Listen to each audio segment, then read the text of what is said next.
लोक नेता करके ज्ञानीबेन की पहचान बनासकांठा और गुजरात में पिछले सालों में हुई है। कुछ समय पहले यानी 4 जून को जब लोकसभा के परिणाम आए और गुजरात की 26 सीटों में से ज्ञानीबेन ठाकुर ये कांग्रेस के चुनाव चिन्ह पर जब जीत कर आई और फिर जीतने के बाद दिल्ली पहुंची, संसद की सीढ़ियां जैसे जैसे वो चढ़ रही थी तो गुजरात का हर कांग्रेस का साथी अपने आप को बड़ा गौरवान्वित महसूस कर रहा था।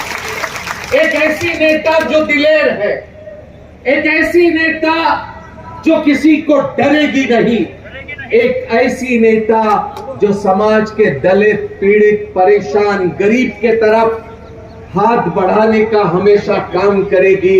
एक ऐसी नेता जब ज्ञानीबेन संसद में पहुंची तो हमें दिल की गहराइयों से खुशी तो होना ही था।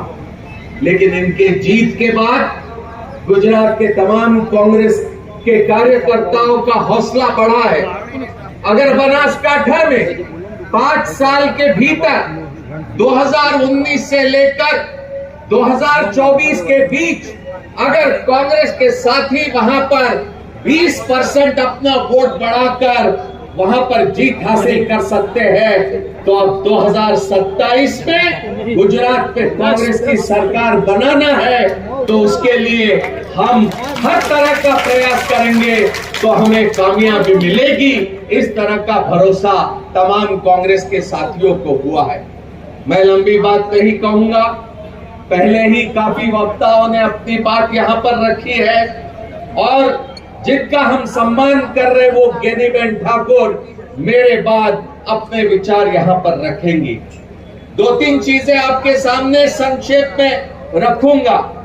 पहली बात, यहां चंदन जी ठाकुर एक प्रस्ताव लेकर आए और कह रहे थे कि 27% आरक्षण 54% लोगों के लिए यहां पर रखा गया और पिछले सालों में 127 अन्य जातियों को भी पिछड़ी जातियों में जोड़ दिया, लेकिन 27% आरक्षण ये 27% ही रहा है।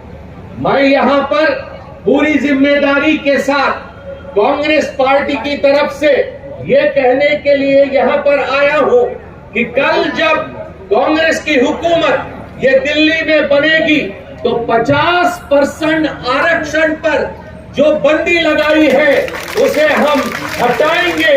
संसद में एक कानून लेकर आएंगे और जो गरीब है, पीड़ित है, शोषित है, परेशान है, जिसके आंखों में आंसू है, जिसके हाथों को सहारा नहीं, उनको रोजगार देने के लिए, उनको आर्थिक सहायता देने के लिए हम आरक्षण बढ़ाने का काम करेंगे। इसमें दलित आदिवासी तो रहेंगे, इसमें बख्शी पंच रहेंगे, इसमें समाज का गरीब रहेगा, चाहे वो पिछड़ी जाति का हो या सामान्य वर्गों का हो, हर गरीब को हिस्सा मिलेगा। इस तरह का इरादा लेकर हम लोगों के बीच जाते हैं और जाते रहेंगे।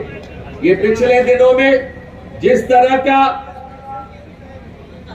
राहुल गांधी जी ने लोगों के सामने अपना विचार रखा कि जातिगत जनगणना करके हम समाज में किस तरह की परिस्थिति, कौन सा समाज किस हालत में है, इसको हम पूरी तरह से जानने की कोशिश करेंगे और जिसको जिस तरह की आवश्यकता होगी उसकी वो आवश्यकता पूरी करने का हम प्रयास करेंगे।